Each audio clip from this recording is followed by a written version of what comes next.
దేవుని నామమునకు మహిమ కలుగునుగాక. ప్రభుని మనం స్తుతించుదాం. హల్లెలూయా, హల్లెలూయా.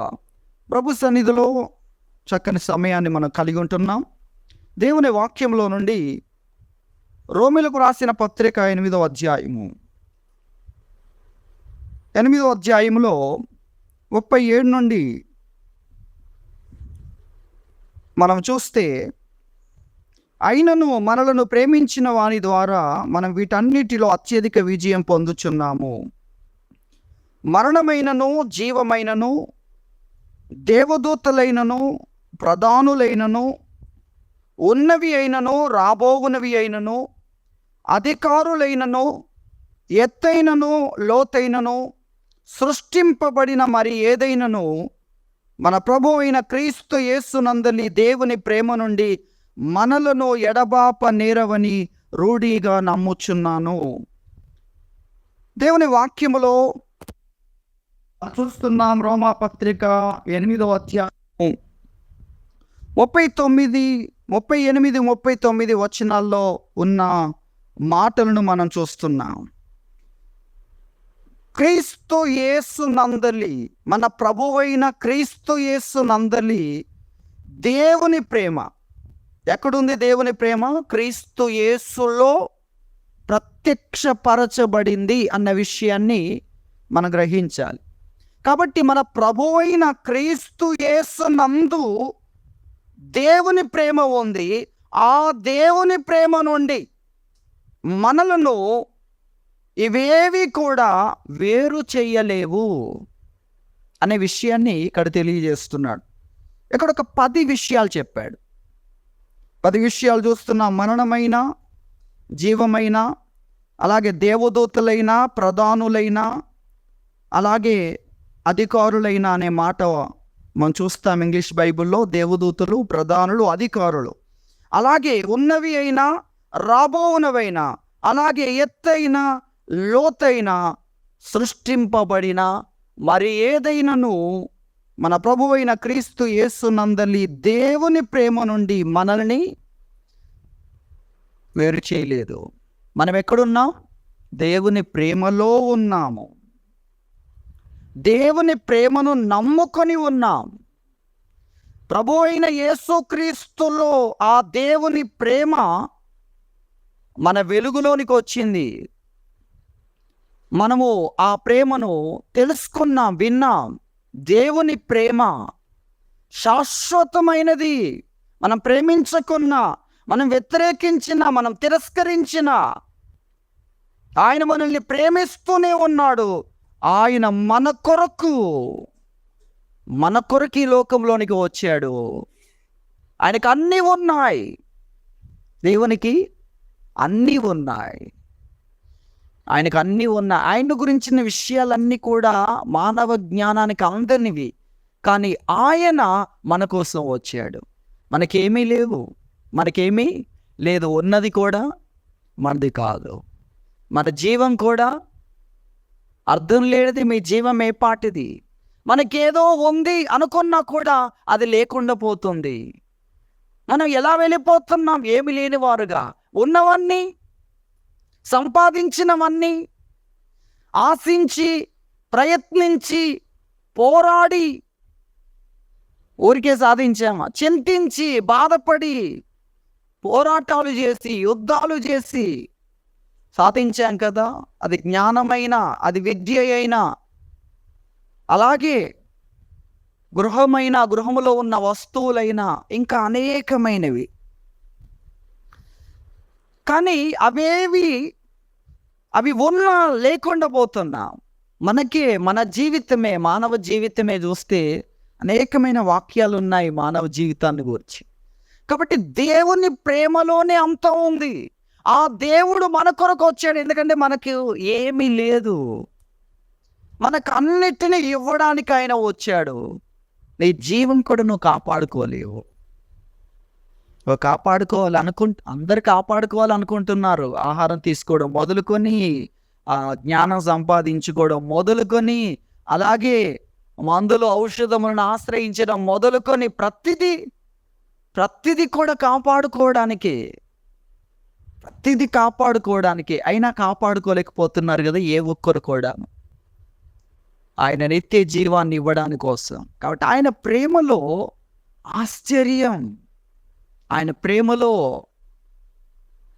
ఆయన ప్రేమను గురించి మనం ఎంత తెలుసుకుంటే అంతగా స్థిరపడతాం, దాంట్లో నాటుకుపోతాం. ఏం తెలుసుకోవాలి? దేవుని ప్రేమను గురించి తెలుసుకోవాలి. ఇది ఇక్కడ కీలకమైన విషయం.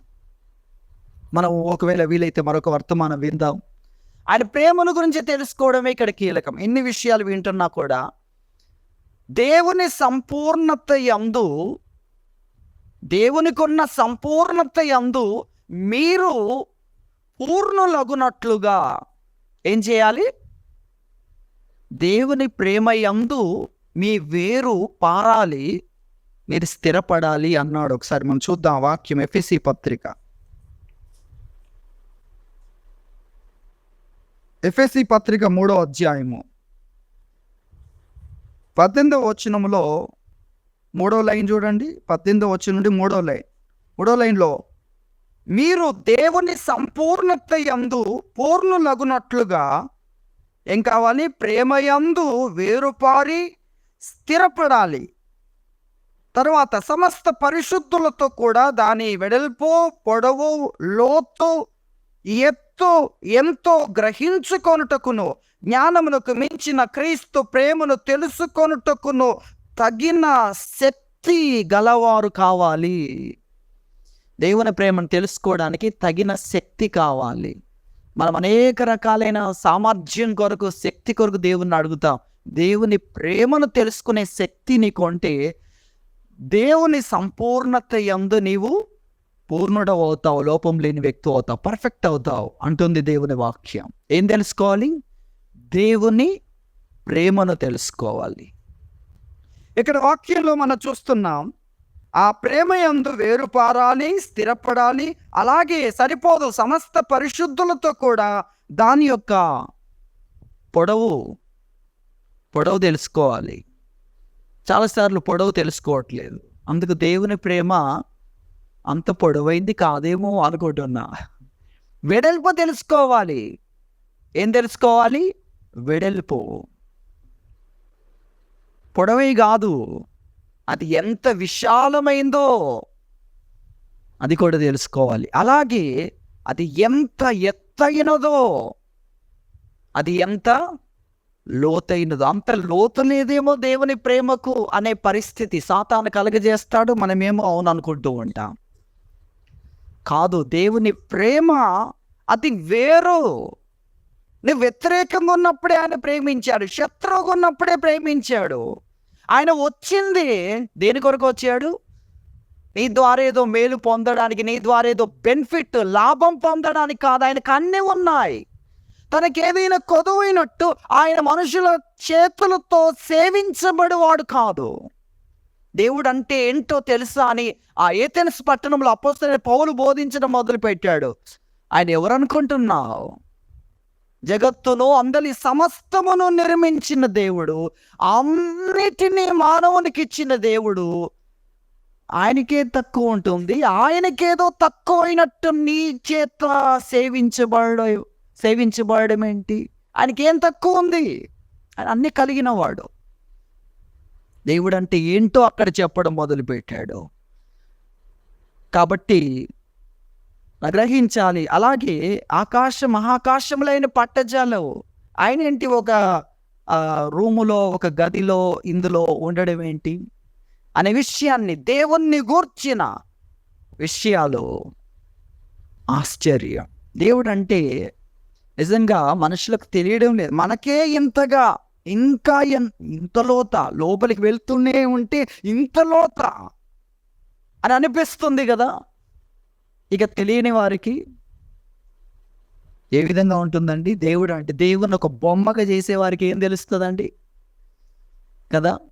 దేవుడు అంటే దేవుణ్ణి ఒక గదికి పరిమితం చేసేవాళ్ళు కానీ, దేవుణ్ణి ఒక బొమ్మగా మార్చేవాళ్ళు కానీ, ఇదంతా ఎటువంటి భయంకరమైన విషయం. ఇక దేవుడు విగ్రహారాధన అసహ్యించుకుంటాడు. ఎందుకంటే దేవుడు అన్న నా గురించి నీకు అక్కడ ఏం తెలుస్తుంది? నీవు నన్ను ఒక మృతమైన వ్యక్తిగా, ఒక పని చేయలేని వ్యక్తిగా, దేనిని చేయలేని వ్యక్తిగా మారుస్తున్నావు. దేవుడు అన్న పదం ఆయనకి సంబంధించింది. ఆ పదం ఎక్కడున్నా ఆయన జోక్యం చేసుకుంటాడు. ఆ పదం వాడకుండా ఎవరు ఏదైనా చేసుకోవచ్చు. ఆ పదం వాడితే మాత్రం దేవుడు ఊరుకోడు. అది మీరు గ్రహించాలి. ఊరుకోడంటే ఆయన ఎంటర్ అవుతాడు. ఆ పదం ఎక్కడున్నా, ఆ పదం లేకుండా ఏమైనా చేసుకోవచ్చు మనుషులు, కానీ ఆ పదం ఆయనకి సంబంధించింది. ఆయన జోలికి వస్తున్నట్లే. కాబట్టి అక్కడ ఆయన జోక్యం చేసుకొని మాట్లాడతాడు. ఈ విధంగా దేవుని గురించి అనేకమైన విషయాలు ఉన్నాయి. ఏదేమైనా దేవుని ప్రేమ ఎంత లోతైనది, ఎంత ఎత్తైనది, ఎంత పొడవైనది, ఎంత వెడల్పైనది, సమస్త పరిశుద్ధులతో కలిసి ఏం చేయాలి? తెలుసుకోవాలి. నువ్వు అనుకున్నంత పరిధిలో లేదు. దాన్ని దాటి అంతగా ఉంది. కొలవలేనంతగా ఉంది. నువ్వు ఎంత దూరం ప్రయాణించినా కూడా ఆయన ప్రేమను గురించి ఇది మనం తెలుసుకోవాలి. నువ్వు అనుకున్నంత సాధారణమైంది కాదు. దేవుడు ఎందుకు నా ప్రార్థనకు జవాబు ఇవ్వట్లేదు? దేవుడు ఎందుకు నన్ను పట్టించుకోవడం లేదు? దేవుడు ఎందుకు నేను అనుకున్నట్లుగా నాతో లేడు? నువ్వు అనుకున్నంత సాధారణమైంది కాదు ఆ విషయం. దేవుడు ఆలోచించేది నువ్వు అనుకునేది ఏదో ఇక్కడి వరకు ఏంటి? ఆరోగ్యం ఇచ్చి, ఆహారం ఇచ్చి, ఆర్థిక విషయాలు చూసుకొని, ఏంటి ఒక ఉద్యోగం ఇచ్చి, కుటుంబము, పిల్లలు, ఇవన్నీ చూస్తున్నాం కదా మనం అంతా కూడా. ఇంత సింపుల్ కాదు దేవుడు ఆలోచించేది. చాలా లోతైంది. దేవుడు అనంతమైన విధానంలో ఆలోచిస్తున్నాడు. నువ్వు అంతమైపోయే దాని గురించి మాట్లాడుతున్నావు. అర్థం లేకుండా పోయేదాని గురించి మాట్లాడుతున్నావు. ముగిసిపోయే దాని గురించి చింతిస్తున్నావు. ఒక రోజున అది ముగిసిపోతుంది. నీకు వర్తించదు, నీకు సంబంధం లేదు అది. కానీ అదంతా అందరికి ఇస్తున్నాడు. భక్తిహీనులకు, దుష్టుల మీదను, కృతజ్ఞత లేని వారి మీదను దేవుడు సూర్యుని ఉదయింపజేస్తున్నాడు, వర్షాన్ని కురిపిస్తున్నాడు. ఆ ఆశీర్వాదాలు భక్తిహీనులకే ఇస్తున్నాను అని. భక్తిహీనులకే ఇస్తావా, నాకు ఇవ్వవా అన్నట్లు మళ్ళీ ఇదొకటి. మరి భక్తి పరులకు లోతైనవి, చాలా లోతుంది ఆయన తలంపుల్లో. నువ్వు అనుకున్నంత సింపుల్గా నీకోసం ఆలోచించడం లేదు ఆయన. ప్రేమ చాలా లోతైంది. ఆయన ప్రేమ చాలా లోతైంది. సమస్త పరిశుద్ధులతో కలిసి మనం తెలుసుకోవాలి. కాబట్టి అలా తెలుసుకున్నప్పుడు ఇదిగో ఇవేవి కూడా మనల్ని కదిలించలేవు. ఇవేవి కూడా మనల్ని భయపెట్టలేవు, బాధించలేవు. దేవుడు అనుగ్రహించిన అంతస్తు నుండి క్రిందికి దింపలేవు ఇవేవి కూడా. అటువంటి గంభీరమైన విషయాలు ఇక్కడ తెలియజేస్తున్నాడు. దీనంతటికి దేవుని ప్రేమ ఎంత లోతైనదో, ఎంత గొప్పదో తెలుసుకోవడంలో ఉంది. మనందరికీ దేవుని ప్రేమ వెంటనే తెలుసని కాదు. నీకు తెలుసు అనేది పరీక్షలోకి వెళ్తే కదా అన్నీ మన ముందు ఉన్నప్పుడు మనకు అంతా వచ్చి అనిపిస్తూ ఉంటుంది. పాటల పుస్తకం ముందు ఉండగానే మనకు అన్ని చరణాలు వచ్చి అనిపిస్తుంది. దాన్ని పక్కన పెట్టి పాడడం మొదలు పెడితే కదా, దాన్ని తీసేసి పాడమని మొదలు పెడితే ఫస్ట్ చరణంలో పై లైన్ మిస్ అవుతుందా, క్రింది లైన్ మిస్ అవుతుందా, రెండవ భాగం మిస్ అవుతుందా, ఏం జరుగుతుందా అని పరీక్షలో తెలుస్తుంది. మనం రోజు పాడుతూ ఉంటాం కదా పాటల షీటు, ఎప్పుడు ఇవేనా అని అనుకునే వాళ్ళు ఉన్నారు కదా మన మధ్యలో. ఒకసారి బుక్ పక్కన పెట్టి ఎన్ని పాడుతావో పాడు.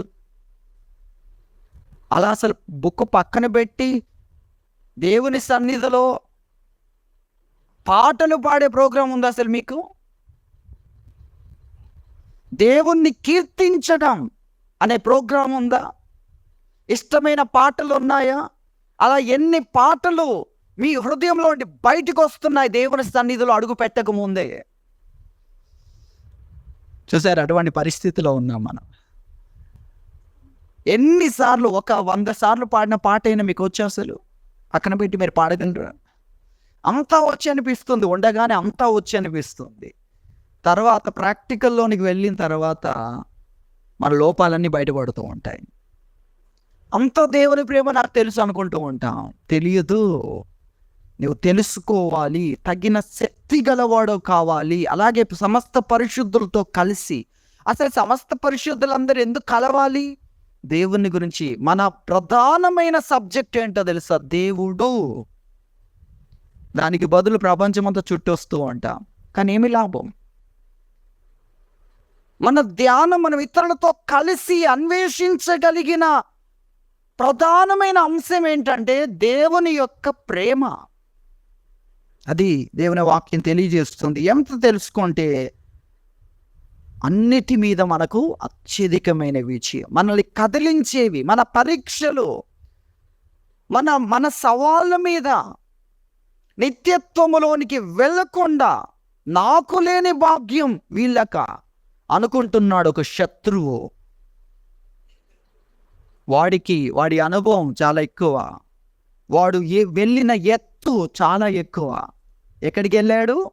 దేవునితో పాటుగా పరిశుద్ధ పర్వతము మీద కాలుచున్న రాళ్ళ మధ్య నడిచినవాడు. ఎంత వాక్యంలో మనం చూస్తాం. ఎంత ఎత్తుకు వెళ్ళాడు, దేవునికి ఎంత సమీపముగా వెళ్ళాడు.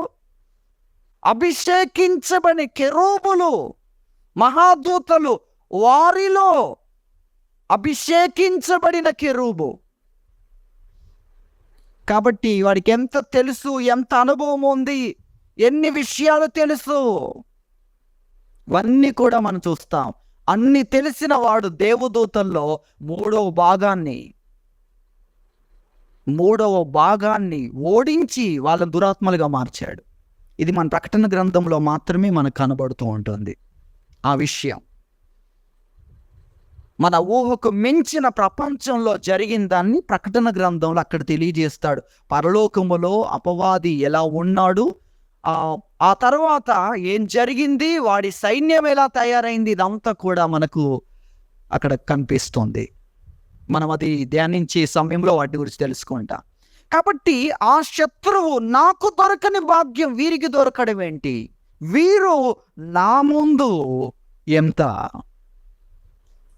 అని ఇక్కడ ఒక 10 విషయాలు ఉన్నాయి కదా. ఈ 10 విషయాల ద్వారా వాడు మనల్ని ఓడించడానికి ఎక్కడి నుండి కదిలించాలి? దేవుని ప్రేమను నమ్ముకున్నావు, అక్కడి నుండి నేను కదిలించాలి. దేవుని ప్రేమను గూర్చిన నీ యొక్క ఆ అనుభూతిని తగ్గించాలి. దేవుని ప్రేమలో నా జీవితంలో అన్నిటిని చూస్తున్న నిన్ను, ఇదే నా ఆస్తి, ఇదే నా భవిష్యత్తు. దేవుని ప్రేమలో మిగిలినవన్నీ కోల్పోయినా, నశించిపోయినా, వాటన్నిటికీ నేను దూరమైన ఇక్కడ అన్నీ ఉన్నాయని చూడగలిగేది ఉంది కదా దేవుని ప్రేమలో. నా కొరకు రాజ్యం ఉంది, నివాసములు ఉన్నాయి, జీవితం ఉంది. ఆయన ప్రేమలో ఏది లేదు, దాన్ని చూస్తున్నాం కదా. అక్కడి నుండి కదిలించాలనుకుంటున్నాడు, అక్కడి నుండి వేరు చేయాలనుకుంటున్నాడు. ప్రభువే నా అతిశయం అన్న అంతస్తు నుండి మనల్ని ఏం చేయాలనుకుంటున్నాడు?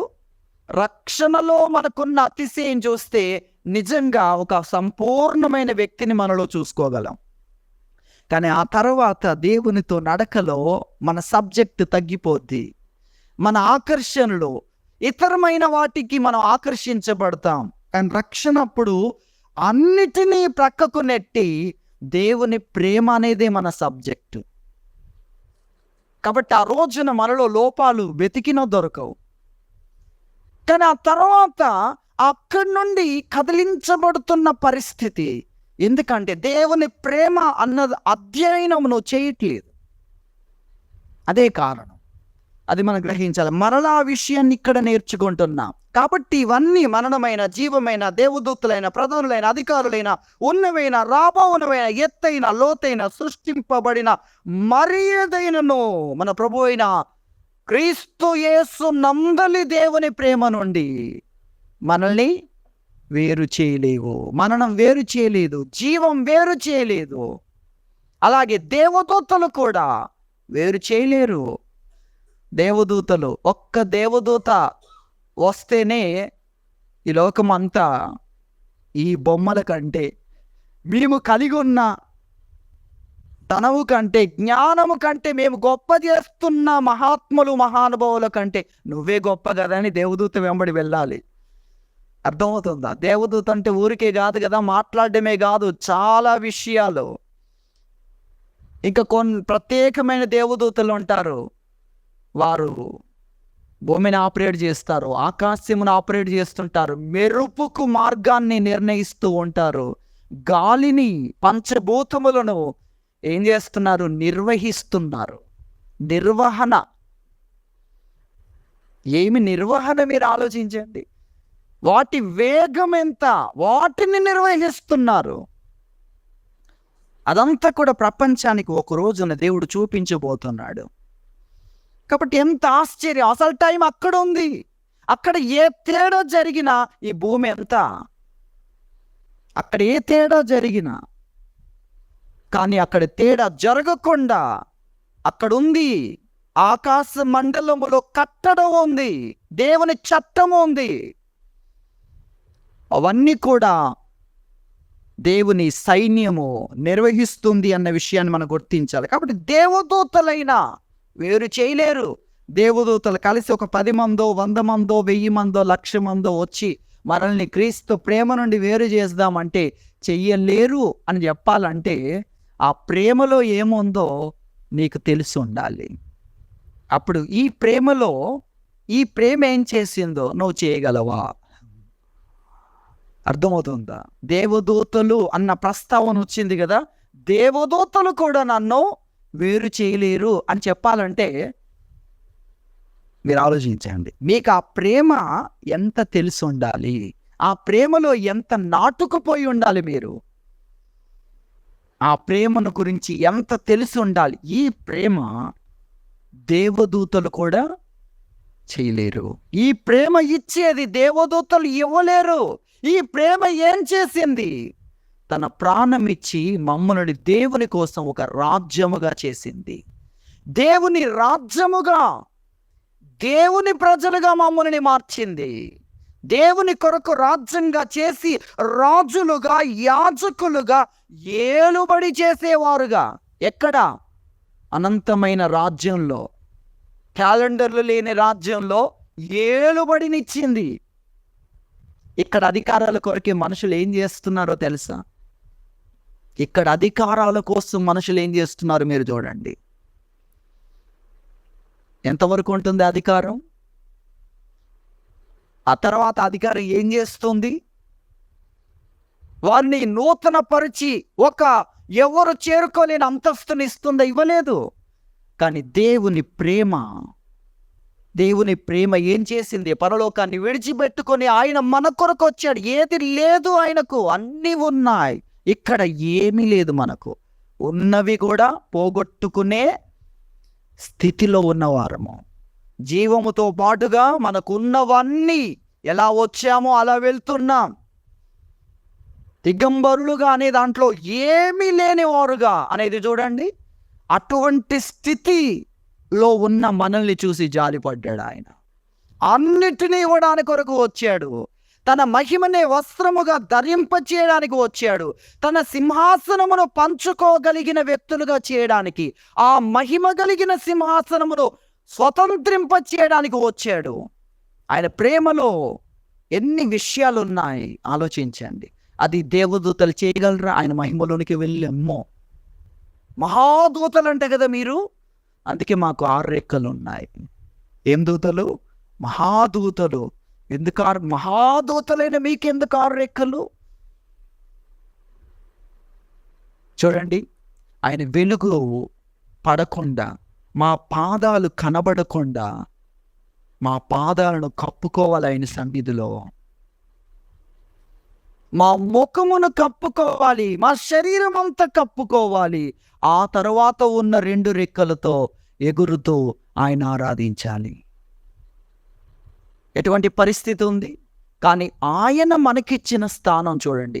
ఆయన సింహాసనము ఎదుట ఉండి రాత్రింబగళ్ళు ఆయన సేవించే భాగ్యం ప్రకటన గ్రంథం 7వ అధ్యాయంలో మనం చూస్తున్నాం. ఎటువంటి విషయం! దేవదూతలకే ఒక గొప్ప ఆకర్షణగా సంఘాన్ని దేవుడు నిలబెట్టడం అనేది ఆయన ప్రేమ మనకి ఈ స్థానాన్ని ఇచ్చింది. మంటిలో పడి ఉన్న వారిని అన్న విజ్ఞాపనలో ఆ మాట చూస్తాం. మహిమ కలిగిన సింహాసనములకు దేవుడు కోరుకున్నాడు. ఆయన ప్రేమ అంత ఆశ్చర్యకరమైంది అని మనం గుర్తించాలి. బైబిల్ అంతట్లో దేవుని ప్రేమను గురించి ఒక అద్భుతమైన వాక్యం యోహాను సువార్త 3వ అధ్యాయం 16వ వచనం, 15 కూడా చాలా అద్భుతమైంది, కానీ కొంత సమయం తీసుకోవాల్సి వస్తుంది. యోహాను సువార్త 3వ అధ్యాయం 16వ వచనం చూడండి. యోహాను సువార్త 3వ అధ్యాయం 16వ వచనము ఎంత అద్భుతమైందంటే, సువార్త ప్రకటించడానికి ఈ వాక్యం చాలు. యేసుక్రీస్తు అంటే ఏంటి అని చెప్పాలంటే ఇది చాలు. ఆయన ఎవరు, ఆయన ఏం చేశాడు, ఆయన గురించి ఎందుకు వినాలి, అసలు ఎందుకు అనేది ఇక్కడ ఉంది. దేవుడు లోకమును ఎంతో ప్రేమించెను కాగా ఆయన తన అద్వితీయ కుమారునిగా పుట్టిన వాని యందు విశ్వాసముంచు ప్రతి వాడును నశింపక నిత్య జీవం పొందునట్లు ఆయనను అనుగ్రహించెను. ఎంత అద్భుతమైన వాక్యం! యేసుక్రీస్తుని ఎందుకు ఇచ్చాడు? నశింపక నిత్య జీవం పొందునట్లు ఆయన ఇచ్చేశాడు. ఆయన ఎందుకు ఇచ్చాడో తెలుసా? నీవు నాశనం కాకుండా ఉండడానికి ఇచ్చాడు. నిన్ను నశింపజేసేదాని ముందు నాకు యేసుక్రీస్తున్నాడని గంభీరంగా నువ్వు చెప్పవచ్చు. అది సాతాను ముందు కానీ, అది పాతాళం ముందు కానీ, అలాగే మనల్ని నాశనం చేసేది, మనల్ని అగాధ జలములు ముంచడానికి వస్తున్నప్పుడు నువ్వు ధైర్యంగా చెప్పొచ్చు, నాకు యేసుక్రీస్తున్నాడు. ఎంత ఆశ్చర్యం! నశించక నిరంతరము జీవించడానికి ఆయన్నిచ్చాడు. లోకాన్ని ప్రేమించిన దేవుడు లోకమును ఎంతో ప్రేమించను. ఎంతో నువ్వు చెప్పలేవు, ఇంత అనలేవు. అందుకే ఎంతో ప్రేమించిన దేవుడు ఏం చేశాడు? నశించే స్థితిలో ఉన్న మానవుడు ప్రాణం పోవడం ఎంత సులువు అండి. 4 గోడల మధ్యలో ఉండి కూడా ప్రాణం పోదని చెప్పలేం. తల్లి గర్భంలో ఉండి కూడా ప్రాణం పోదని చెప్పలేం కదా. ప్రాణం పోవడం ఎంత ఈజీ. మొక్కులో ఉన్న గాలిలో ఉంది ప్రాణం అంటే, మొక్కు మూస్తే పోతుంది, ముక్కు మీద దిండు పెడితే పోతుంది, బండి మీద వెళ్తూ కింద పడితే పోతుంది. పోవడానికి ఎన్ని రకాలండి, కాపాడడానికే లేదు. డాక్టర్లు చుట్టూ చేరి ప్రస్తుతం ఉన్న అధునాతనమైన వైద్య పరికరాలన్నిటిని ఉపయోగిస్తూ లేటెస్ట్ టెక్నాలజీ ఇది ఒక్కసారి అనేకమైన కార్యాలు చేస్తుంది.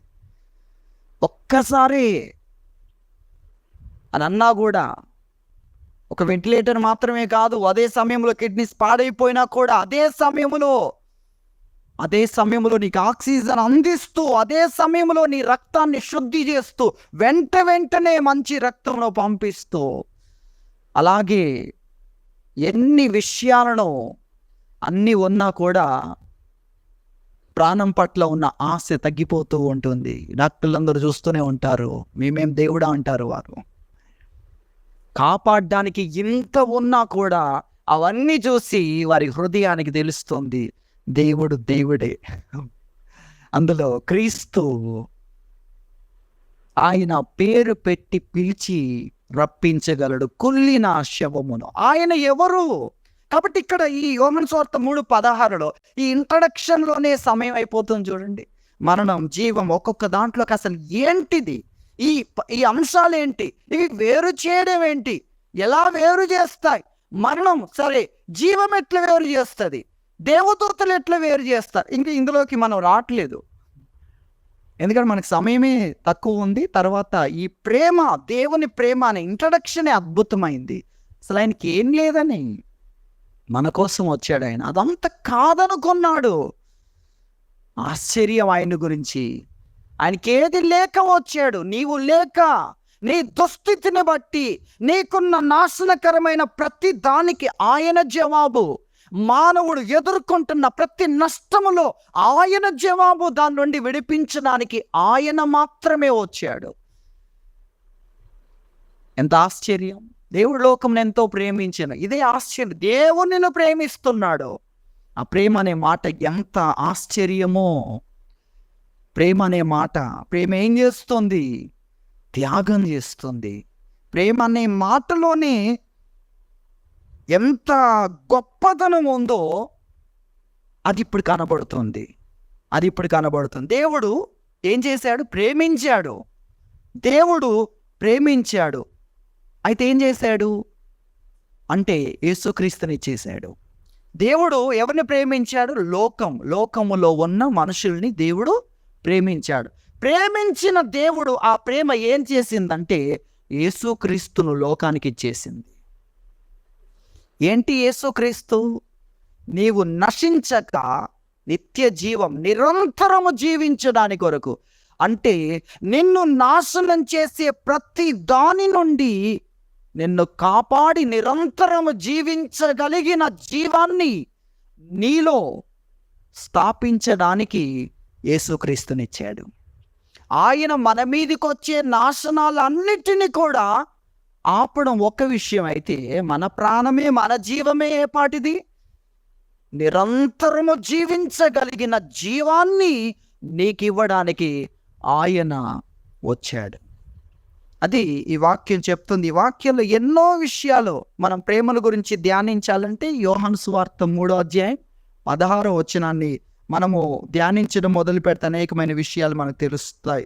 ఫిలిప్పీ పత్రిక 2వ అధ్యాయం 6 నుండి 8 వరకు కూడా ఆ విషయాలు మనం చూస్తున్నాం. ఆయన దేవుని స్వరూపము గలవాడై ఉండి, ఎలా ఉన్నాడు ఆయన? దేవుని సొంత రూపం. దేవుణ్ణి చూడాలని వెళ్తే ఆడ కనిపించేది యేసుక్రీస్తు. ఒకటి, ఆయన దేవుని స్వరూపం. దేవుణ్ణి చూడాలని మనం వెళ్దాం. వెళ్ళినప్పుడు దేవుడు ఎక్కడ ఉన్నాడంటే చివరికి మనం కనుగొనగలం, ఆయన ఎవరు చూడలేరు. ఆయన చూడాలనుకున్న మహిమే నేను చంపిస్తుంది. అటువంటి మహిమలో ఉన్నాడు ఆయన. ఆయన మహామహిమలో. మరి ఆ దేవుని స్వరూపం ఎలా? అది యేసుక్రీస్తు. కాబట్టి దేవుని స్వరూపం కలిగిన వాడై ఉండి దేవునితో సమానముగా ఉండుట. ఆయన ఎలా ఉన్నాడు? దేవునితో. ఆయన దేవుడై ఉన్నాడు అనే దాని అర్థం. కాబట్టి అక్కడి నుండి ఆయన మన కొరకు ఏం చేశాడనేది అద్భుతమైన విషయాలు. ఎందుకు? ఆయనకేం తక్కువ లేదు. ఆయన అన్నీ కలిగినవాడు ఆయన మనకి ఇవ్వడానికి. మనకు లేదని, ఎందుకంటే ఆయన మనల్ని ప్రేమిస్తున్నాడు అన్న విషయాన్ని మనం గ్రహించాలి. ఆ ప్రేమలో మనము స్థిరపడాలి అనేది మనం గ్రహించాలి. ఆ ప్రేమలో మనం స్థిరపడాలి. దేవుని వాక్యము ఇటువంటి అద్భుతమైన విషయాల గురించి మనకు తెలియజేస్తుంది. అలాగే దేవుని వాక్యంలో మనం చూస్తే యేసుక్రీస్తు ద్వారా మన కలిగిన దాన్ని గురించి అనేకమైన విషయాలు మనం చూడగలం. యోహాను రాసిన మొదటి పత్రిక 5వ అధ్యాయము మనము 10 నుండి చూస్తే, దేవుని కుమారుని యందు విశ్వాసం ఉంచువాడు తనలోనే ఈ సాక్ష్యము కలిగి ఉన్నాడు. దేవుణ్ణి నమ్మనివాడు ఆయన తన కుమారుని గూర్చి ఇచ్చిన సాక్ష్యం నమ్మలేదు గనక అతడు దేవుణ్ణి అబద్ధికునిగా చేసిన వాడే. ఆ సాక్ష్యమేమనగా దేవుడు మనకు నిత్య జీవమును దయచేసెను. దేవుడు ఏం చేశాడు? మనకు నిత్య జీవమును దయచేసెను. ఈ జీవము, ఏ జీవము? నిత్య జీవం. ఈ జీవము ఆయన కుమారుని యందున్నది. అది దేవుడిచ్చే సాక్ష్యం. ఈ జీవం ఎక్కడుంది? ఆయన కుమారుని యందు ఉంది. అందుకే యేసుక్రీస్తుని గురించి సర్వలోకము వినాలి. ఎందుకంటే నిత్య జీవం ఎక్కడుంది? యేసుక్రీస్తులో ఉంది అన్న విషయాన్ని మనం గ్రహించాలి. దేవుని కుమారుని అంగీకరించువాడు జీవము గలవాడు అనే విషయాన్ని మనం చూస్తున్నాం. దేవుడు మనకు నిత్య జీవాన్ని దయచేశాడు. ఆ నిత్య జీవం యేసుక్రీస్తు ద్వారానే పొందగలం. ఎందుకంటే ఆయనే ఆ నిత్య జీవం కొరకైన తన ప్రాణాన్ని ఏం చేశాడు? బలిగా అర్పించాడు. తన ప్రాణాన్ని అర్పించి నిత్య జీవాన్ని మనకు అనుగ్రహించాడు. ఆ పని పరలోకములో ఉన్న ఎవరు, భూలోకములో ఉన్న ఎవరైనా, పాతాళములో ఉన్న ఎవరైనా ఎవ్వరి కొరకు చేయలేదో చేయలేరు. అది ఆయన ప్రేమ. ఆయన ప్రేమ మనకు నిత్య జీవాన్ని సంపాదించి పెట్టింది అన్న విషయాన్ని గురించి మనం చూస్తున్నాం. ఇది మనం గుర్తించినప్పుడు ఆయనలో మనకేముంది? నిత్య జీవం ఉంది. నిరంతరం ఉండే ఆ ఆశీర్వాదములో ఆయన ప్రేమ మనకు తీసుకొని వచ్చింది అన్న విషయాన్ని మనం గ్రహించగలం. దేవుడు మనం ప్రేమించాడు. ప్రేమించి ఆయన చేసిన ఒక్కొక్క దాంట్లో అసలు ఏముంది? ఆయన మరణం ఎందుకు? ఆయన మరణం ఎందుకంటే నీ మరణాన్ని కొట్టివేయడానికి. ఎంత ఆశ్చర్యం చూడండి. ఆయన మరణం దేనికి? నీ మరణాన్ని కొట్టివేయడానికి. నీ మరణాన్ని ఆయన తన మీద వేసుకున్నాడు. తన జీవాన్ని నీకిచ్చాడు. ఆయన చేసే త్యాగం అందుకొరకు. దేవుని వాక్యములో మన ప్రభు అయిన యేసుక్రీస్తు కృపను గురించి మీరు ఎరుగుదురు కదా అని 2 కొరింథీ 8:9 చెప్తాడు. అక్కడ చెప్పిన విషయాన్ని మనం చూస్తే ఆయన ధనవంతుడై ఉండి తాను దరిద్రుడు కావడం ద్వారా ఆ ధనమంతా మీకు చెందాలని మీకోసము ఏమయ్యాడు? దరిద్రుడాయను. దేవుడు చేసిన ఒక్కొక్క త్యాగంలో ఆయనది మనకు వర్తించాలి. మన స్థితిని ఆయన భరించాలి. అది ప్రేమ. ఇక అర్థమవుతుంది. ఆయన ప్రేమలో మహిమాన్వితమైన అనేకమైన విషయాలు ఉన్నాయి. అవన్నీ నీకు వర్తించగలిగిన త్యాగాన్ని చేశాడు. అర్థమవుతుంది. ఆయన చేసిన త్యాగం, ఆయన ఒక్కొక్క త్యాగంలో మనది ఆయన తీసుకోవడం మాత్రమే కాదు, ఆయనకున్న మహిమాన్వితమైనది మనము పొందడం అనేది ఉంది. ఇది దేవుని వాక్యం మనకు తెలియజేస్తున్న విషయం. ఎంత ఆశ్చర్యం మీరు ఆలోచించండి. ఆయన ప్రేమ ఎటువంటిది? ఆయన ప్రేమ చేసిన ఒక్కొక్క త్యాగం వెనకాల తనది నీకు వర్తించాలి. ఏదో త్యాగం చేసాడు అనేది కాదు అక్కడ. ఆ త్యాగంలో శాశ్వతమైనవి లేదా పరలోకములో ఉన్నవి యుగాయుగములు మహిమతో ఉండగలిగిన వాటిని పరలోక రాజు పరలోకాన్ని తీసుకొచ్చాడు భూలోకంలోని. కానీ ఎవరికి తెలియదు. ఆశ్చర్యం. పరలోకాన్ని తీసుకొచ్చాడు. తన ప్రాణాన్ని పెడుతున్నాడంటే, తన ప్రాణాన్ని లెక్క చేయట్లేదంటే పరలోకములో ఉన్నవన్నీ కూడా మన కోసం ఆయన తీసుకొచ్చాడు. అది ఆయన ప్రేమ. కాబట్టి ఆ ప్రేమ నీకు అర్థమైనప్పుడు, ఆ ప్రేమలో ఉన్న ఆ త్యాగం అర్థమైనప్పుడు, ఒకవేళ మన కొరకు త్యాగం చేసేవారు ఎవరు పరలోకంలో ఉండరు, మాట్లాడేవారు ఉన్నా కూడా గొప్ప విషయమే. ఇక ప్రాణాలు పెట్టేవారు ఎవరు ఉండరు, ప్రాణాలు పెట్టిన దొరికేదేమి ఉండదు. అర్థమవుతుందా? ప్రాణాలు పెట్టినా కూడా ఒకవేళ వారి ప్రాణం పెడితే ఒకరోజు నువ్వు బ్రతుకుతావేమో, లైఫ్ లైన్ లాగా. కానీ మళ్ళీ మరణం నీకు దగ్గరే ఉంది కదా. నీ మరణాన్నే మింగి నీకు నిత్య జీవాన్ని ఇవ్వగలిగిన వ్యక్తి ఎక్కడ కూడా లేడు. ఆయన యేసుక్రీస్తు పరలోక రాజు. అందుకే ఆయన చేసాడు ఈ త్యాగం. ఇది ఆయన ప్రేమ, ఆయన చూపించిన ప్రేమలో కనబడుతుంది. ఈ ప్రేమ నీకు అర్థమైతే దేవదూతలు కూడా ఆ ప్రేమ నుండి నిన్ను ఆకర్షించలేరు. ఆ ప్రేమ నుండి నిన్ను బయటికి లాగలేరు. ఆ ప్రేమ నుండి నిన్ను దూరం చేయలేరు. ఆ ప్రేమలో అంతుంది. మరణం వేరు చేయలేనిది, జీవం వేరు చేయలేనిది, దేవదూతలు కూడా వేరు చేయలేనిది, దయ్యాలు కూడా వేరు చేయలేనిది. ప్రధానులు అన్న చోట కొన్ని సందర్భంలో మనము పోరాడునది ప్రధానులతోనూ అధికారులతోనూ అంటాడు కదా. ఇక్కడ ప్రధానులు అంటే కొన్ని వెర్షన్స్లో అందుకే దయ్యాలను రాయబడి ఉంది. ప్రధానులు కూడా వేరు చేయలేనిది ఏంటది? దేవుని ప్రేమ. యేసుక్రీస్తులోని కనిపించిన దేవుని ప్రేమ. ఏముంది ఆ ప్రేమలో?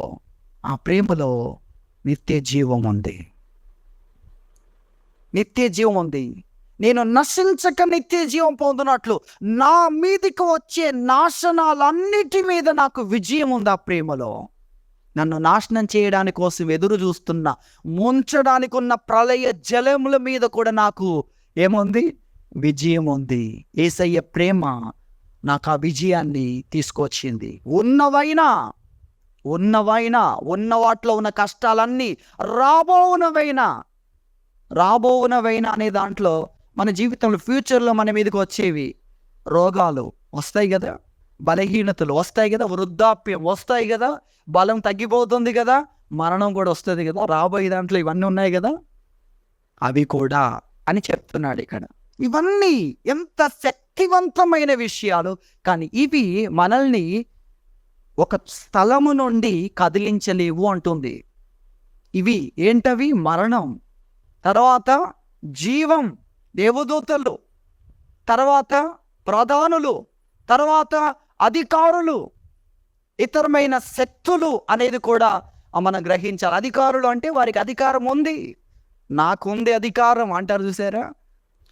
అధికారులైనా కూడా వేరు చేయలేనిది ఏముంది ఆ స్థలములో? దేవుని ప్రేమ. ఆ ప్రేమ నా కోసము సంపాదించి పెట్టింది అందులో ఉంది. ఆ ప్రేమలో ఏం కనుగొంటున్నా?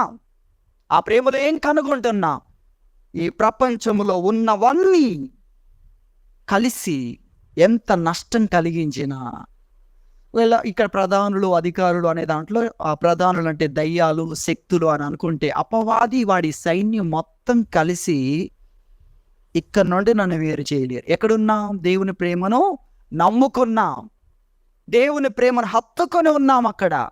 ఇక్కడ నుండి నన్ను వేరు చేయలేరు. ఎవరు? దయ్యాల ప్రపంచం కలిసి ఎన్ని కుట్రలు, కుతంత్రాలు, ఎంత నాశనము కలిగించినా కూడా ఈ ప్రేమ నాకేమిస్తుంది? నిరంతరం ఉండే వాటిని ఇస్తుంది. అందుకే అవి ఎంత భయపెట్టినా చేసినా కూడా నేను కదలను. ఇక్కడేముంది? నాకు నిత్య జీవమే ఉంది. పోయే జీవం గురించి నువ్వు ఆలోచిస్తున్నా, అది పోయేదే, ఎలాగైనా అది పోయేదే ఈ జీవము. కాబట్టి ఆ జీవం పోతున్నా, దాన్ని పోగొడుతున్నా, దేహమును చంపేవాడున్నా నేను భయపడు, నేను కదలను. ఎందుకంటే నాకు ఇక్కడ నిత్య జీవమే ఉంది. చూసారా? ఈ ప్రేమ నుండి ఎందుకు అది వేరు చేయలేకపోతుంది? ఈ ప్రేమలో అది వేరు చేయగలిగినవన్నీ వేరైపోయేవి. అవి ఈ దేహం ఎటువంటిది? శిథిలమైపోయేది. ఈ దేహం ఎటువంటిది? కుళ్ళిపోయేది, నశించు మృగముతో సమానమవుతుంది. ఘనత వహించినా కూడా, మనుషులంతా నీలాంటి వాడు ఎవరో అని చెప్పుకున్నా కూడా ఇదేమవుద్ది? శిథిలమవుద్ది. ఇక్కడ శిథిలం కాందే పెట్టాడు దేవుడు నాకు. అది శిథిలమైనా నేనెందుకు కదులుతాను? మీకు అర్థమవుతుంది? శిథిలమైంది, అది శిథిలమయ్యేది ఎట్లాగో, అది తీసివేసే గుడారమే, అది నశించే గుడారమే. అందుకే నేను ఇక్కడ ఉన్నాను. ఇక్కడ ఏముంది? నాకు నశించని గుడారం ఉంది. దేవుని చేత కట్టబడినది ఇది. దేవుడు నిర్మించింది, యుగాయుగములు ఉండడానికి, నిత్య నివాసముగా ఉండడానికి నిర్మించింది నాకుంది. గనుక నేను దానికి అది నన్ను కదిలించలేదు. దయ్యాల ప్రపంచం అంతా కలిసి ఒక్కొక్కటి ఏం చేయగలమో తెలుసా? మా కర్మాగారం నుండి, మా యుద్ధము యొక్క మా ఆయుధ కర్మాగారములో నుండి ఏం చేయగలమో తెలుసా? నువ్వు ఎన్ని విషయాలు చెప్పినా ఆయన ప్రేమ నుండి నేను వేరు కాను. ఎందుకంటే ఆయన ప్రేమలో నాకేముంది? జవాబు ఉంది. ఆయన ప్రేమలో నాకు శాశ్వతమైనవి ఉన్నాయి. ఈ నివాసం శిథిలమైపోయినా, ఈ గుడారము పెద్ద తుఫాను వస్తే ఏమవుద్ది? ఈ గుడారము ఆలోచించండి.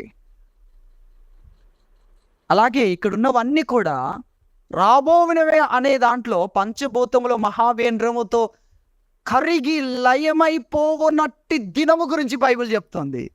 రాబోవునవి అయినా కూడా నా కోసం ఏముంది? నిత్య జీవం ఉంది. దేవుడు నా కొరకు ఇవన్నీ నశించకముందే ఆయన వచ్చి నన్ను తీసుకుని వెళ్ళేది ఉంది. ఆయన ప్రేమలో అది కూడా ఉంది. ఆయన ప్రేమలో అది కూడా ఉంది. సూర్యుడు అక్కర్లేని, చంద్రుడు అక్కర్లేని అద్భుతమైన ప్రపంచం ఆయన ప్రేమలో నా కొరకు సృష్టించబడినప్పుడు ఇవన్నీ పంచభూతములు మహావేంద్రముతో మిక్కిలి వేండ్రముతో లయమైపోయే పరిస్థితులై నన్ను కదిలించలేవు. ఎటువంటి గంభీరమైన స్థితి మీరు ఆలోచించండి. ఇవన్నిటి గురించి ఇక్కడ మాట్లాడుతున్నాడు. కాబట్టి మరణమైనను వేరు చెయ్యలేదు. ఎందుకంటే మరణానికి కూడా భయపడను. ఎందుకు మరణానికి భయపడట్లేదు? నా దేవుడు ఏం చేశాడంటే నా కొరకు ఈ లోకంలోనికి వచ్చి నా యొక్క మరణంతో ఫైట్ చేయడానికి ఆయన వెళ్ళి దాన్ని చంపేసి నా మరణాన్ని నిద్రగా మార్చేశాడు. ఆ తర్వాత ఆ మరణములో ఏం తీసుకొచ్చాడు అంటే అక్షయతను బయటికి తీసుకొచ్చాడు. తిమోతికి వ్రాసిన 2వ పత్రిక 1వ అధ్యాయము 10వ వచనములో ఈ మాట మనం చూస్తాం. క్రీస్తు యేసు మరణమును నిరర్ధకం చేసి ఏం చేశాడు? జీవాన్ని, అక్షయతను బయటికి తీసుకొచ్చాడు. అంటే ఇప్పుడు మరణం అంటే నిరర్ధకం, దాని అర్థం అంతా తుడిచేసాడు, దానికి అర్థం లేదు. ఇప్పుడు మరణం అంటే అక్షయత, అంటే దేవుడు నా కొరకు ఏర్పాటు చేసిన నిత్య జీవానికి మరణాన్ని ఏం చేశాడు? డోరుగా మార్చేశాడు. కాబట్టి మరణము నన్ను వేరు చేయలేదు. మరణము నా మీదకి వచ్చినా, ఈ గుడారాన్ని నాశనం చేసినా నేను దేవుని ప్రేమ నుండి కదలను. ఎందుకంటే ఈ ప్రేమ మరణాన్నే నాకేం చేసిందంటే నిత్య జీవానికి డోరుగా చేసింది. ఆ డోర్ ఓపెన్ చేస్తుంటే నాకే సంతోషం కదా. ఎక్కడ అడుగు పెడతాం? ఈ బాధలు, కష్టాలు, మరణ భయము అనేది ఇక నాకు ఉండదు. నన్ను చూసి సాతాన్ని వణికిపోతాడు. నీకు మరణం ఉందిగా, నాకు లేదు. నీవు మరణం అని భయపెట్టేదాన్ని యేసయ్య ప్రేమ ఏం చేసిందంటే నిత్య జీవానికి మరణాన్ని అర్థకం చేశాడు. తర్వాత అక్షయతం తీసుకొచ్చాడు బయటికి. మరణంతో పోరాడినప్పుడు ఆయన ఏం చేశాడు? చెరగా పట్టుకొని వెళ్ళాడు, మనకు ఈవులను అనుగ్రహించాడు. ఆ విషయాలన్నీ కూడా దేవుని ప్రేమ మనకు తెలియజేస్తుంది. కనుక మరణమైన క్రీస్తు ప్రేమ నుండి నన్ను వేరు చెయ్యలేదు. మరణం ఏ రూపంలో, వ్యాధుల రూపంలో వస్తున్న మరణము, శత్రు భయము రూపంలో వస్తున్న, అపవాది భయపెట్టే రూపంలో వస్తున్నా అది నన్ను వేరు చేయలేదు. ఎందుకంటే యేసయ్య నా మరణముతో పోరాడి దాని ముళ్ళును విరిచేశాడు. అది నన్ను ఏం చేయలేదు. అంతేకాదు ఆ మరణములో నుండి అక్షయతం తీసుకొచ్చాడు. అది ఇప్పుడు నాకు అక్షయతకు ఏంటది? ప్రవేశ ద్వారం. కాబట్టి మరణాన్ని ఇప్పుడు దేవుడు మనకేం చేశాడంటే ధన్యకరంగా మార్చేశాడు. ప్రభువునందు మృత్యునందు మృతులు ధన్యుడు. అక్కడ ధన్యత అంటే సాధారణమైన విషయం కాదు. చావు దగ్గర ధన్యత అన్నాడంటే లోకం ఊహించలేని ప్రమోషన్ వచ్చిందని దాని అర్థం. ఎవరికి? యేసయ్య ప్రేమ నమ్ముకున్న వారికి. అందరి కాదు, యేసయ్య ప్రేమను నమ్ముకున్న వ్యక్తికి. అందుకే ఆ ప్రేమ నుండి వేరు చేయాలని ఇవన్నీ మరణం వేరు చేయలేదు. చూడండి, ఒక్కొక్క విషయం ఇలా ఆలోచిస్తే, అందుకే అపోస్తలుడైన పౌలు ఫిలిప్పీ పత్రిక 1వ అధ్యాయం 21వ వచనంలో ఏం చెప్పాడు? బ్రతుకుట క్రీస్తే, చావైతే లాభం. చావు నాకు లాభం. నువ్వు ఊహించలేనిది, నువ్వు చూడలేనిది, నాలో లేనిది చావు నాకు ఇస్తుంది. అక్కడ ఉంది నా కిరీటం. నన్ను ఇక్కడ సాధారణమైన వ్యక్తిగా చూస్తున్నారు, సమస్యల మధ్యలో ఉన్న వ్యక్తిగా, ఏమీ లేని వ్యక్తిగా నువ్వు ఇలా చూస్తున్నావు. అక్కడ నీ దేవునికి ఎంత ప్రియమైన వ్యక్తినో నువ్వు ఊహించలేవు. అక్కడ దేవుడు నా కోసం ఎలా ఉన్నాడో నువ్వు అసలు నా శ్రమలన్నీ అక్కడ మహిమకరంగా మారుతాయి. మరణాన్ని ద్వారంగా పెట్టిన దేవుడు మన శ్రమలన్నిటినీ ఏం చేస్తున్నాడో తెలుసా? మనం ధరించి మహిమగా మార్చేస్తున్నాడు. నువ్వు శ్రమలు చూస్తున్నావు, ఈ శ్రమలన్నీ అక్కడ నాకేం కాబోతున్నాయి తెలుసా? మహిమగా మారబోతున్నాయి. అది అపోస్తలుడైన పౌలు తెలియజేస్తున్న విషయం. కాబట్టి చావు నాకు లాభం. అక్కడ కిరీటం ఉంది, అక్కడ ఏలుబడి ఉంది, అక్కడ నేనంటేంటో ఉంది. ఇక్కడ ఏం చూస్తున్నారు?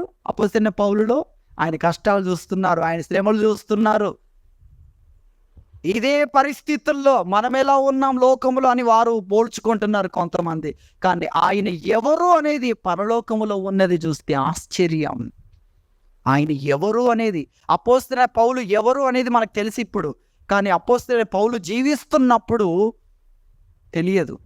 మిగిలిన వారికి ఎవరికి తెలియదు. కొంతమంది ఆయన భ్రష్టుడు అన్నారు. మీరు ఎవరిని గురించి అయినా అట్లా విన్నారనుకోండి, భ్రష్టుడట, మనకెందుకులే, ఆయన చూసి దూరంగా పోతారు మీరు. అటువంటి పరిస్థితిని ఆయన ఆ సమయంలో ఎదుర్కొన్నాడు. కానీ ఆయన ఎవరు? దేవునికి అందరికంటే దగ్గరగా ఉన్నవాడు. అంతేకాదు, ఆయనకు వచ్చే బాధలు, కష్టాలు కూడా ఎందుకు వస్తున్నాయి తెలుసా? ఆయన పొందిన ప్రత్యక్షతలు ప్రపంచంలో ఎవ్వరికి ఇవ్వలేదు దేవుడు. వాటిని బట్టి ఆయన ఎంత గొప్ప అంటే, నేను 3వ ఆకాశమునకు వెళ్ళొచ్చాను. ఎక్కడ? శరీరంలో ఉండగానే. అలా చెప్తే అసలు ఎలా ఉంటుంది మీరు ఆలోచించండి. సముద్ర గర్భములోనికే వెళ్ళలేరు ఇప్పుడు. ఎందుకంటే అక్కడికి వెళ్ళాలంటే ఎన్ని సిలిండర్లు కావాలో, 2-3 సిలిండర్ల వరకు వెళ్తున్నారు. ఆ తర్వాత అక్కడున్న వేగానికి వీళ్ళే కొట్టుకొని పోతారు. మీరు సముద్రం గురించి తెలుసుకోనండి. 2-3 సిలిండర్లు పోవడానికి అవుతాయి, మళ్ళీ 2-3 సిలిండర్లు రావడానికి కావాలి. ఇక్కడ 6 సిలిండర్లు తగిలించుకొని ఆ వేగానికి ఇక్కడ లోపలికి వెళ్తుంటే సముద్రం యొక్క ఉధృతి, దానికి ఎన్ని వందల కిలోలు ఉన్నా కూడా కొట్టుకొని పోవాల్సింది ఆ ప్రవాహానికి. కాబట్టి ఈరోజు సముద్రంలోకి వెళ్ళి చూసేదంతా పై ఉపరితలమే. అది మీరు అర్థం చేసుకోనండి. అసలైన లోపలికి వెళ్ళాలంటే ఎన్ని సిలిండర్లు కావాలి, మళ్ళీ బయటికి రావడానికి ఎన్ని సిలిండర్లు కావాలి. అక్కడికి వెళ్ళి రాలేరు. ఈయన ఆకాశమునకు, 3వ ఆకాశమునకు వెళ్ళి వచ్చాను అని చెప్పగలడు శరీరంలో ఉన్నప్పుడే. కాబట్టి ఆయన ప్రత్యక్షతలు విశేషముగా ఉన్నందున ఆయనకు ఆ నొప్పి కలిగిస్తున్నాడు దేవుడు. ఆ నొప్పి ఎందుకు? గర్వించకుండా ఉండడానికి. కాబట్టి చావునేమంటున్నాడు? లాభం. నా గొప్పతనం అంతా అక్కడుంది, నా గొప్పతనం అక్కడ ఉంది. దేవుడు మెచ్చుకునేదంతా అదిగో ఆయన ఆ పుస్తకంలో ఉంది. కాబట్టి చావు నాకు లాభం అని చెప్తున్నాడు. మరణము మనల్ని వేరు చేయలేదు, అలాగే జీవం మనల్ని వేరు చేయలేదు. చాలామంది బ్రతుకుతూ ఉండగా పడిపోతూ ఉన్నారు. దేవుడు సమయం ఇస్తూ ఉంటే దేవుని ప్రేమకు దూరం అవుతున్నారు. ఎందుకంటే ఆ ప్రేమ గురించి వారికి తెలియదు. ఈ ప్రపంచం గురించి ఎంత తెలుసుకుంటే అంత విరక్తి వస్తుంది. వాస్తవాలను తెలుసుకుంటే విరక్తి కలుగుతుంది. ఆ విషయాన్ని మనం గుర్తించాలి. సొలొమోను కూడా తన జ్ఞానాన్ని గురించి తెలుసుకున్నాడు. నా జ్ఞానం ఎంత గొప్పది, జ్ఞానం ద్వారా మనుషులు ఎంతగా విషయాలు తెలుసుకుంటున్నారు, మనుషుల మధ్యలో ఎంత పొగడబడుతున్నారు. అయితే ఏంటి అనేది నేను ఆలోచిస్తే ఏం లేదు అనేది నాకు అర్థమైంది. అర్థమైన తర్వాత మూర్ఖుడిలాగే నేను కూడా చనిపోతే ఈ జ్ఞానాన్ని బట్టి నేను ఎందుకు పొంగాలి? అతడిలాగా నేను చచ్చిపోతాను, అతడిలాగా నేను చేయబడతాను, నాకేం కొమ్ములు మొలవట్లేదు, నాకేమి మరణములో గొప్ప జ్ఞాని కాబట్టి అతని శరీరం అలాగే ఉంటుందనేది కూడా లేదు. అలాంటప్పుడు ఒక మూర్ఖుడు చచ్చినట్లే నేను చనిపోతుంటే ఏంటి జ్ఞానం? లాస్ట్కు ఇక్కడ బాగానే ఉంది కానీ లాస్ట్కి అంతా ఒకటే ఉంది కదా. ఇది సొలొమోను చెప్పిన విషయం, నేను చెప్పే విషయం కాదు. అది తెలిసి తాను అధికమైన జ్ఞానాన్ని పొందటం ద్వారా కలిగిన ఉప్పొంగే స్థితి నుండి క్రిందికి వచ్చి ఎందుకు జ్ఞానం అని విరక్తి చెందాడు. అవన్నీ ఒకే స్థితికి తీసుకెళ్తున్నాయి. 49వ కీర్తన మీరు చదవండి. ఘనత వహించిన మనుషుడైన, అలాగే ఒకడు ధన సంపన్నుడై వాని ఇంటి ఘనత విస్తరించునప్పుడు అనే మాట చెప్పాడు. నీకు నీవే మేలు చేసుకుంటేవని మనుషులందరూ నేను పొగిడినా నీవు దిక్కు లేని వాడుగా వెళ్ళిపోవాల్సింది, ఏమి లేని వాడుగా మారాల్సింది. ఈ ఘనత నీ వెంట దిగదు. ఈ ఘనత ఇంతే, అది లోపలికి రాదు. క్రీస్తును ప్రక్కన పెట్టి ప్రపంచంలో ఉన్న వైభవం అంతా ఆయాసమే, దుఃఖమే. మోషే చెప్పాడు. మోషే మాత్రమే చెప్పగలడు ఆ విషయం. ఎందుకంటే సకల విద్యలను అభ్యసించిన వాడు, ఐగుప్తు ధనమంతా చేతిలో కలిగిన వాడు, అంతటి స్థానం ఆ ఒక్కడికే చెందుతుంది. అతడు చెప్తున్నాడు, ఈ ప్రపంచంలో ఉన్న వైభవం అంతా ఆయాసమే, దుఃఖమే. నువ్వు ఇక్కడ పొంగుతున్నావు, లాస్ట్కి అదే పరిస్థితి. క్రీస్తును ప్రక్కన పెడితే అన్నీ అటువంటి హీనమైన స్థితికి, చచ్చిన మృగముతో సమానుడవే, నువ్వు ఎంత గొప్ప, ప్రపంచమే నేను పొగుడుతున్నా కూడా అని చెప్పాడు. అందుకే అలెగ్జాండర్ గురించి మనం ఆలోచిస్తే అతడు సాధించిన అన్నీ సాధించేశాడు. అయినా ఎందుకో అలా ఏమి లేని స్థితి అని అనుకుంటున్నాడు. ఎందుకంటే ఎక్కడికి వెళ్తున్నాడు ఆయనకి తెలుసు, మనకు తెలియట్లేదు. ఓ గొప్పవాడు, వీరుడు, అది ఇది అంటే వీరుడా? ఒక దోమ కాటేస్తే చావుకులు ఉన్నాయి, వద్దన్న నన్ను ఒకడు గుంజుకొని వెళ్తున్నాడు. వాడెవడో మరణం మాట వచ్చాడు, వాడు పట్టుకెళ్ళిపోతుంటే నేను పోతున్నాను, మీరందరూ ఏం చేయలేకపోతున్నారు, నా సైన్యం ఏం చేయలేకపోతుంది, నా కత్తి ఏం చేయలేకపోతుంది. మీరేమో నన్ను వీరుడు అంటున్నారు, నేనేమో వాడెవడో నన్ను పట్టుకొని పోతే సరెండర్ అయిపోతున్నాను. అది నా గుండె లోపల ఉంది. మీ లోపల ఏముంది? ప్రపంచాన్ని జయించిన వాడని మీ లోపల ఉంది. నా లోపలేమో ఇదేంటి, నేను మధ్యలో ఈ ప్రయాణాన్ని ఆపలేకపోతున్నారే, నా ధనమంతా ఆపలేకపోతుంది, నా పేరు ఆపలేకపోతుంది. అది అతనికి అర్థమవుతుంది. అదే 49వ కీర్తన తెలియజేస్తున్న విషయం. కాబట్టి జీవమైన జీవించే జీవితం, ఒకడు సర్వలోకమును సంపాదించుకున్నా కూడా వానికి ఏంటి లాభం? ప్రాణం పోయినప్పుడు. ఆ ప్రాణం పోకుండా ఇది ఆపగలదా? కానీ క్రీస్తు ప్రేమ, బ్రతుకుట క్రీస్తే అన్న దాంట్లో ఎంత ఉందో తెలుసా? నా మట్టుకైతే బ్రతికితే క్రీస్తే. ఎందుకంటే అందులోనే ఉంది, అంత లాభం అంతా అందులోనే ఉంది. ఆ సిద్ధార్థ గౌతమ్ అనే వ్యక్తి జ్ఞానోదయం కలిగినప్పుడు మనుషులు వెళ్ళి దాని మొత్తంలో ఏం జరుగుతుంది? జీరో అవుతుంది. మరి జీరో కొరకేనా నేను ఇందులో వెళ్ళాలి? అందరూ వెళ్తుంది ఇదే దారి, జీరో అవుతుంది. ఆ జీరో కోసం నేనెందుకు వెళ్ళాలి? అర్థమవుతుందా? దేవుణ్ణి గురించిన జ్ఞానం కావాలి అనేది అప్పుడు అతనికి అర్థమైంది.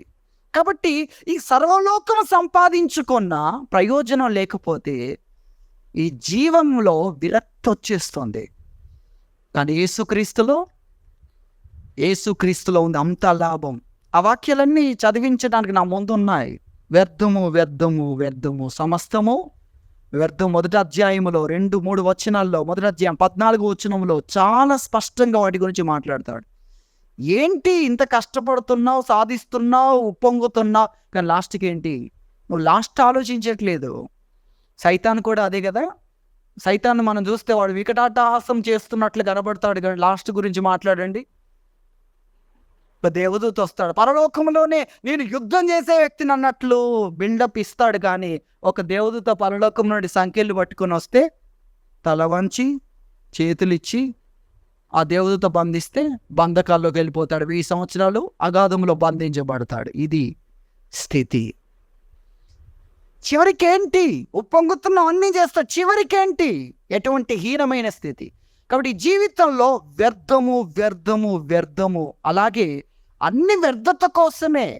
అక్కడ 14వ వచనంలో చాలా స్పష్టంగా తెలియజేస్తాడు. 14లో సూర్యుని క్రింద జరుగుచున్న క్రియలను అన్నిటినీ నేను చూచి తిని, అవి అన్నీ వ్యర్థములే, అవి ఒకడు గాలికై ప్రయాసపడినట్లుగా ఉన్నవి. కాకపోతే అంత జ్ఞానం ఇప్పుడే మనుషులకు రాదు. ఈయనకు అంత ఉంది కనుక దాని చివర చూశాడు. మనుషులకు అంత జ్ఞానం వచ్చి ఇప్పుడు లేదు కాబట్టి ఉప్పొంగుతున్నారు. వచ్చిన తర్వాత ఇది తెలుసుకొని జీవితాన్ని జాలిస్తాడు. ఇదంతా జీవం గురించి మాట్లాడుతున్నాం. బ్రతికితే క్రీస్తే, లేదంటే గాలి కోసం ప్రయాసపడినట్టు, గాలిని పట్టుకోవడానికి ప్రయాసపడినట్లుగా ఉన్న వెర్రితనము కార్యాలే ఈ సూర్యుని క్రింద. అంటే దీన్ని దాటలేని జీవితం, దీన్ని దాటగలిగేది బైబిల్ చెప్తుంది. మీకు అర్థమవుతుందా? ఈ లోకములో బైబిల్ చెప్పేది నిత్యత్వానికి సంబంధించి ఇక్కడున్న విషయాలు. అవి ప్రతిష్ఠితములు, మిగిలినవి లౌకికములు. అందుకే పైనున్న వాటి మీదనే మనసు పెట్టుకోనండి అంటే ఏంటి అర్థం? ఆ పైనున్నవి ఇక్కడున్నాయి, అది బైబిల్ తెలియజేస్తుంది. వాటి మీదనే, అవి కాకుండా చూసేవన్నీ విరక్తికి గురి చేసేవి. అందుకే జీవం మనల్ని వేరు చేయలేదు, ఎందుకంటే దాంట్లో లాభమే లేదు కదా. యేసుక్రీస్తు ప్రేమ నుండి నన్ను దూరం చేయలేవు. ఎంత విలాసవంతమైన జీవితమైనా, ఎన్ని సౌకర్యాలతో కూడిన జీవితమైన, లాస్ట్కి ఏంటి? ఏమీ లేని స్థితే కదా. లాభం అంతా ఎక్కడుంది? క్రీస్తు ప్రేమలో ఉంది. కాబట్టి జీవము వేరు చేయలేదు, జీవించుటలో ఉన్న వైభవము వేరు చేయలేదు. దాన్ని వదులుకొని మోషే ఎక్కడికి వచ్చాడు? బానిసత్వంలోకి వచ్చాడు. అన్నీ కలిగిన వాడు ఏమీ లేని స్థితిలోకి వచ్చాడు. ఎందుకు? అందులో ఏమీ లేదని అతనికి అర్థమైంది. జీవము మనల్ని ఆకర్షించలేదు, క్రీస్తు ప్రేమలోనే అన్నీ ఉన్నాయి. అందుకే 49వ కీర్తనలో ధన సంపన్నుడైనా ఇంటిగంత విస్తరించినా నీకు నీవే మేలు చేసుకొంటివని మనుషులందరూ నిన్ను పొగిడినా నశించు మృగంతోనూ సమానం అంటుంది. అలాంటి జీవితం మనల్ని క్రీస్తు ప్రేమ నుండి బయటికి లాగుతుందా? మోషేనే అది వద్దనుకొని వచ్చాడు. ఏది? ఐగుప్తు ధనమంతా చేతిలో ఉన్న జీవితం. కాబట్టి జీవము, అందుకే రెండోదిగా ఏం చూస్తున్నా? మొదటిదిగా మరణం, అలాగే జీవములో ఉన్న వైభవము మనల్ని దేవుని ప్రేమ నుండి దూరం చెయ్యలేదు. అనేకులు దూరం అవుతున్నారంటే ఈ ప్రేమ నీకు అర్థం కాలేదు. ఈ ప్రేమ దేన్ని నీకు ఇవ్వడాని కోసం అన్ని కలిగి వదిలేసి వచ్చిందో నీకు అర్థం కాలేదు. ఇలా ఒక్కొక్క విషయాన్ని గురించి మనం ఆలోచిస్తే గంభీరంగా మనం చెప్పగలము, మన మీదకి వచ్చే వాటన్నిటిలో కూడా ఈ ప్రేమ ఏమిస్తుంది? అత్యధికమైన విజయాన్ని ఇస్తుంది. దేవుడి వాక్యం దీవించును గాక. ప్రార్థన చేసుకుందాం.